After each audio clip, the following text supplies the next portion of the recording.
한 주간 또 찬양 가운데 기쁨으로 보내셨나요? 오늘 또 부성부 모임을 함께 하려고 합니다. 벌써 5월 달이 되었네요. 5월 달은 가정의 달로 우리가 함께 예배하고 가정의 소중함을 함께 기억하며 나아가는 시간들을 우리가 가질 텐데요. 특별히 우리에게 하나님께서 허락해 주신 가정을 우리가 한번 돌아보고 이 과정을 통해서 하나님 뜻하신 것이 무엇인지 우리가 알아가고 또 서로 어떻게 우리가 돕고 세워가는 과정이 될 것인지 생각해보는 시간들을 우리가 함께 가지려고 합니다. 먼저 우리가 기도하고 나눔을 함께 하겠습니다. 사랑이신 하나님 감사합니다. 지난 한 달 동안도 함께해 주시고 지켜주시고 또 오늘 우리가 5월 달을 맞이해서 또 나눔을 허락하신 것에 감사드립니다.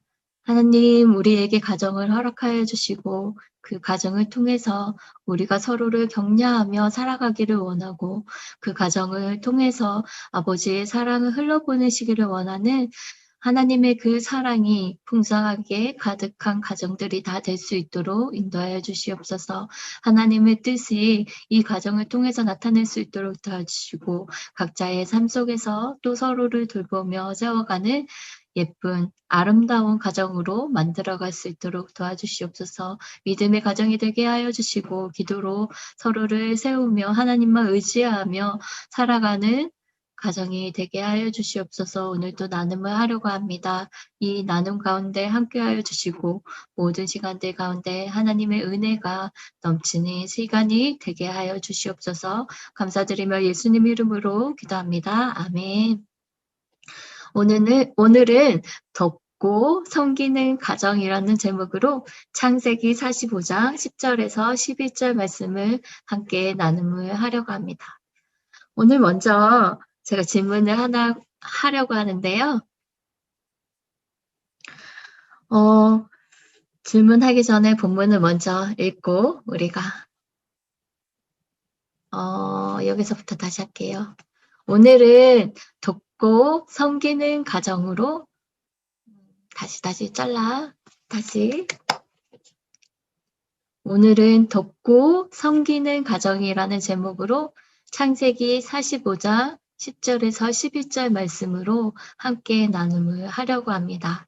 우리 함께 창세기 45장 10절에서 11절 말씀을 함께 읽겠습니다. 창세기 45장 10절에서 11절 말씀입니다. 아버지의 아들들과 아버지의 손자들과 아버지의 양과 소와 모든 소유가 고센 땅에 머물며 나와 가깝게 하소서. 흉년이 아직 5해가 있으니 내가 거기서 아버지를 복량하리이다. 아버지와 아버지의 가족과 아버지께 속한 모든 사람에게 부족함이 없도록 하겠나이다. 하더라고 전하소서. 오늘은 먼저 시작하기 전에 질문을 하나 하려고 합니다. 그래서 이 질문을 한번 맞춰보십시오. 이것은 경기에 관한 질문입니다. 이 경기는 무엇일까요? 이것은 옛날부터 우리 민족이 즐겨했던 대중적인 경기의 하나입니다. 또 세계적으로도 가장 오랜 전통을 가진 경기 중에 하나입니다. 또 이것은 1900년부터 1920년까지 5연속으로 올림픽 종목이었기도 합니다. 올바른 자세로 경기를 하면 팔과 다리 근력을 키울 수 있고요. 또 척추와 골반을 교정하는 효과가 있는 그런 전신 운동이라고 합니다. 또 이 경기는 혼자서 하는 것이 아니라 이 경기의 핵심은 협동심입니다. 이 경기를 하기 위해선 준비물이 있는데요. 이 이야기를 하면 이렇게 바로 답이 나올 것 같습니다. 바로 줄입니다. 이제 아시겠죠? 이 경기가 무엇인지? 네, 맞습니다. 바로 줄다리기입니다. 줄다리기는 세계적으로 가장 오랜 전통을 가진 경기 중에 하나라고 합니다. 우리나라에서도 고대부터 즐겨왔던 대중적인 경기입니다. 줄다리기는 크고 긴 동아줄을 만들어서 편을 가르고 서로 호흡을 맞추어 줄을 당겨 중앙선에 있는 줄이 어느 쪽으로 많이 이동되었는가 그거에 따라 승부가 판가름이 납니다. 우리가 운동회를 하거나 체육대회를 하거나 마을 잔치를 하거나 이럴 때 흔하게 접혔던 바로 이 경기 줄다리기가 예전에는 올림픽 경기의 종목에도 있었다고 하네요.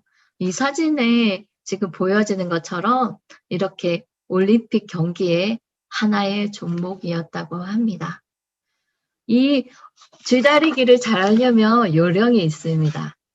저도 이런 요령이 있는지 몰랐는데 이것도 하나의 스포츠 경기여서 많은 그런 연구가 있었나 봅니다. 그래서 줄다리기를 잘하는 방법을 제가 잠시 소개해 드리겠습니다.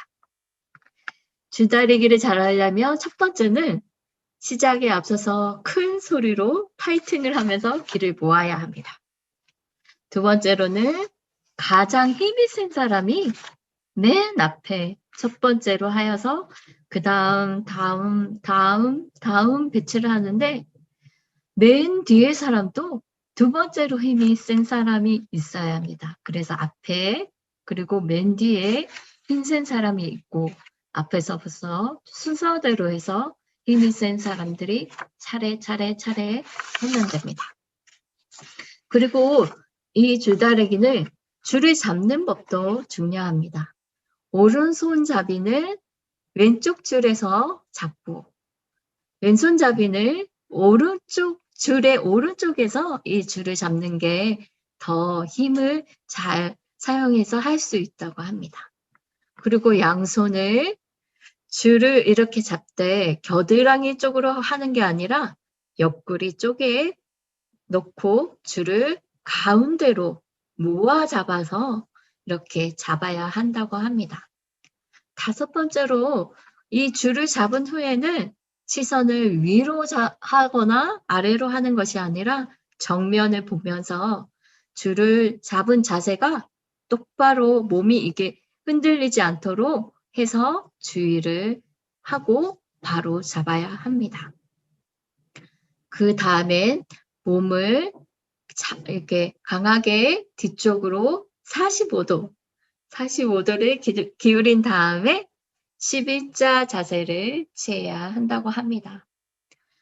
앞뒤로 이동할 때는 왼발, 오른발 이렇게 번갈아 가면서 갈줄자로 움직이는 게 도움이 된다고 합니다. 이렇게 바른 자세로 할 때 이 줄다리기를 통해서 자세도 교정이 되고 척추도 바르게 되는 그런 효과가 있는 전신을 사용해서 하는 운동이라고 합니다. 우리가 이렇게 잠시 줄다리기를 잘하는 방법을 우리가 나누어 보았는데요. 정말 코로나가 빨리 그 바이러스가 사라진 후에 이런 운동회나 체육대회나 이런 것을 통해서 우리가 이 줄다리기를 잘 한번 경기를 해볼 수 있는 시간도 허락되었으면 좋겠습니다. 우리나라에서는 이 전통 줄다리기가 줄을 만드는 것에서부터 시작해서 그리고 놀이를 하고 마치는 그 모든 과정 안에서 완전한 협동심이 필요한 그런 경기입니다. 그래서 그러한 협동심이 이루어지는 경기였습니다. 마을 단위 또는 군 단위 이렇게 해서 마을 잔치나 이런 걸 할 때 많이 했고 옛날에 농경 사회부터 약간 농사를 시작하기 전에 이런 줄다리기 축제를 통해서 그런 것들을 시작하기도 했다고 합니다. 그래서 영산, 당진, 삼척, 밀양, 의령, 남해의 줄다리기라는 거는 유네스코에도 등재가 되어 있기도 합니다. 이처럼 줄다리기를 할 때는 협동심이 매우 중요합니다. 저도 예전에 운동회나 뭐 교회에서 체육대회를 하거나 이럴 때 줄다리기 경기를 한 적이 있었는데요. 그럴 때 경험했을 때 한 사람이 잘못해서 넘어지게 되면 우르르르 모든 사람이 우리 편이었던 사람들이 한꺼번에 중심을 잃어버리고 넘어지는 경험을 했습니다. 그래서 잘못하다가 그 상대방이 줄을 당기는 그것 때문에 함께 끌려가기도 하고 조금은 위험했던 순간도 있었던 것 같습니다. 그래서 이 줄다리기를 할 때는 팀 전체가 서로 협력해서 집중해서 끝까지 흐트럼 없이 이거를 집중해서 당겨야 합니다. 그리고 전체가 이렇게 협동심으로 집중해서 끈기를 가지고 해야 하는 경기가 바로 줄다리기입니다. 우리의 가정도 저는 하나님께서 우리에게 허락하신 이 가정이 매우 특별하고 소중한 관계입니다. 우리가 세상에서 태어나서 만나는 관계 속에서 첫 번째로 만나는 그 관계가 바로 가족이기 때문입니다. 우리는 미우나 고우나 함께 살아가는 이 가족을 서로 돌보면서 서로 도우면서 또 살피면서 살아가야 합니다. 우리가 이렇게 줄다리기를 하는 것처럼 우리가 함께 집중해서 끈기를 가지고 서로를 조화롭게 해서 힘을 모아서 줄다리기를 하는 것처럼 우리의 가정의 삶도 그렇게 살아가야 되지 않나 저는 생각을 합니다. 오늘 본문의 말씀의 주인공은 바로 요셉입니다. 요셉을 향한 야곱의 편애가 있었죠. 야곱은 요셉을 아주 사랑해서 요셉만 따로 채색옷을 입혀주었습니다.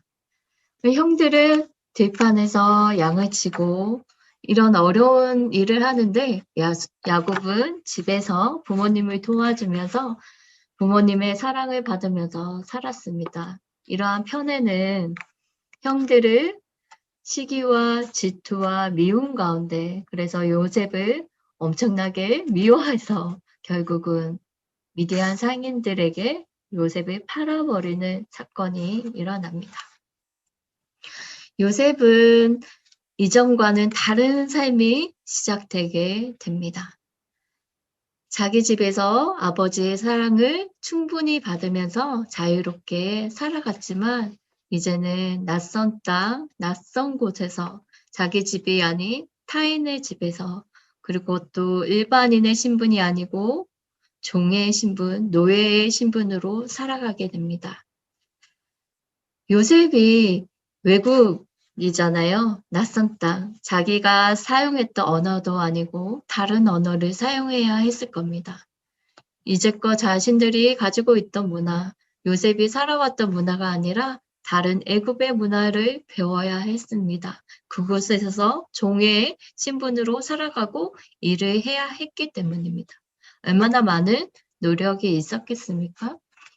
그 시간들을 겪으면서 요셉은 그 집에 그래도 인정받는 그 집의 종이 됩니다. 그렇지만 또 억울하게 누명을 쓰고 또 감옥에 가는 신세가 됩니다. 감옥에 갇혀 있으면서 요셉은 어떤 생각을 했겠습니까? 그 미디안 성인에게 노예로 팔려가면서 왜 이런 일이 나에게 일어났을까? 우리 가정의 형제들이 왜 나를 이렇게 팔았을까?